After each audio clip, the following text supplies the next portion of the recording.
Salut! Bon, je vais vous décrire l'appareil cardio-circulatoire et plus précisément le cœur. Donc le cœur, c'est un muscle composé de 4 cavités, de droite, de gauche, à chaque fois un atrium et un ventricule. Donc si on devait décrire le réseau vasculaire de manière très générale, je dirais que le sang part du ventricule gauche par l'aorte, se distribue dans l'organisme et revient au cœur au niveau de l'atrium droit par les veines caves crâniales et caudales.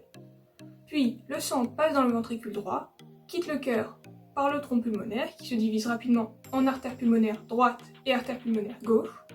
Le sang est réoxygéné dans les poumons, puis il revient au cœur au niveau de l'atrium gauche par les veines pulmonaires qui sont au nombre de 4, de crâniales, de caudales, à chaque fois des droites et des gauches. Si maintenant on décrivait le cœur de manière un petit peu plus intime, c'est-à-dire les tissus qui composent le cœur, eh bien on dirait que de l'extérieur vers l'intérieur, il y a l'épicarde, le myocarde et l'endocarde. L'épicarde, c'est un des deux feuillets du péricarde. Donc le péricarde, c'est un dérivé célomique qui est composé de deux feuillets, un feuillet pariétal et un feuillet viscéral qui correspond à l'épicarde et qui est donc au contact du cœur. Puis on a le myocarde. Le myocarde, c'est une couche de muscles striés avec un fonctionnement automatique qui a des fibres un peu dans toutes les directions pour permettre la meilleure contraction possible. Ces fibres s'insèrent sur un squelette fibreux qui se situe entre les cavités atriales et les cavités ventriculaires. Ensuite, on a l'endocarde, qui est donc la couche la plus interne du cœur. L'endocarde, c'est une sorte d'endothélium. Les valves, par exemple, sont faites de l'endocarde.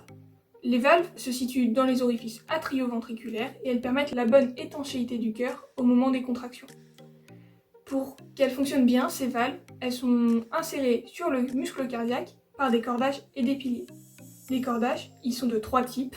D'abord, les cordages du premier degré qui s'insèrent sur la base de la valve, les cordages du deuxième degré qui s'insèrent sur la portion intermédiaire de la valve, et les cordages du troisième degré qui s'insèrent sur le bord libre de la valve. Le cœur, il se contracte tout seul. Il se contracte seul grâce au tissu nodal. Le tissu nodal, c'est des fibres myocardiques un peu spéciales qui sont organisées au sein du myocarde. Donc maintenant, je vais vous décrire le cœur, mais de manière plus large. C'est-à-dire que si on prend une radiographie du thorax, on ne voit que sa silhouette au cœur. Sur la silhouette cardiaque, on peut voir 2 arcs à droite et 3 arcs à gauche. Les 2 arcs de droite correspondent en haut à la veine cave crâniale et en bas au bord droit de l'atrium droit. À gauche, les 3 arcs correspondent de haut en bas à la crosse de l'aorte, à l'artère pulmonaire gauche et au bord gauche du ventricule gauche. Si on prend une vue antérieure du cœur, on voit plutôt les cavités droites, alors que sur une vue postérieure, on voit plutôt les cavités gauches. Donc je vais vous décrire la vascularisation du myocarde. La vascularisation du myocarde, elle dépend des artères coronaires. Les artères coronaires, droite et gauche, sont les premières branches de l'aorte. Si je prends l'artère coronaire droite, je pourrais dire qu'elle circule dans le sillon atrio-ventriculaire droit et qu'elle donne différentes branches au cours de son parcours. Tout d'abord, elle donne une artère de vieux sens pour le ventricule droit, c'est la partie supérieure du ventricule droit, et pour la portion initiale de l'aorte. Après, au cours de son trajet, elle va donner des artères ventriculaires droites pour la vascularisation du ventricule droit et des artères atriales ascendantes pour la vascularisation de l'atrium droit. Ces artères atriales ascendantes, elles vont faire le tour de l'atrium droit et on va les retrouver à la face postérieure du cœur. Une de ces artères atriales ascendantes est l'artère de Bianchi qui vascularise le nœud sinusal faisant partie du tissu nodal. L'artère coronaire droite, elle donne à la fin une artère interventriculaire postérieure qui, comme son nom l'indique, circule dans le sillon interventriculaire postérieur. Cette artère interventriculaire postérieure, elle détermine la prédominance droite de la vascularisation. L'artère interventriculaire postérieure, elle donne différentes branches. Une artère rétroventriculaire qui circule dans le sillon atrio-ventriculaire gauche et donne des branches pour le ventricule gauche et l'atrium gauche. Et après, elle donne aussi des artères septales pour le tiers postérieur du septum interventriculaire.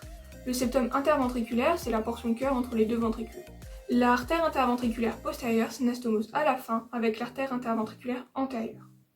Donc maintenant, je vais vous décrire l'artère coronaire gauche.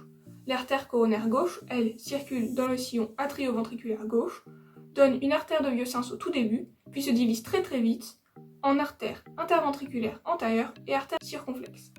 Donc l'artère interventriculaire antérieure circule dans le sillon atrio-ventriculaire Elle donne comme première branche une artère infundibulaire pour le ventricule droit, et ensuite elle donnera des artères diagonales pour le ventricule gauche, et des artères septales pour les 2 tiers antérieurs du septum interventriculaire. La première artère septale vascularise le nœud atrioventriculaire et le tronc du faisceau de His, qui sont des portions du tissu nodal. L'artère circonflexe, elle, circule dans le sillon atrioventriculaire gauche et donne des branches atriales et des branches ventriculaires.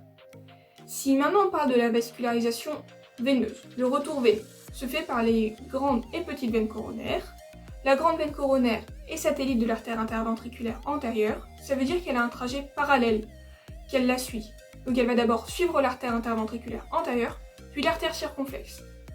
La petite veine coronaire, elle, va suivre l'artère coronaire droite. Ces 2 veines coronaires, elles vont s'aboucher dans le sinus coronaire. Le sinus coronaire, c'est une dilatation veineuse à la fin du sillon atrioventriculaire gauche. Et ce sinus coronaire, il reçoit les veines coronaires, comme je l'ai dit, mais aussi la veine de Marshall. La veine de Marshall, c'est une veine qui est située à la face postérieure de l'atrium gauche.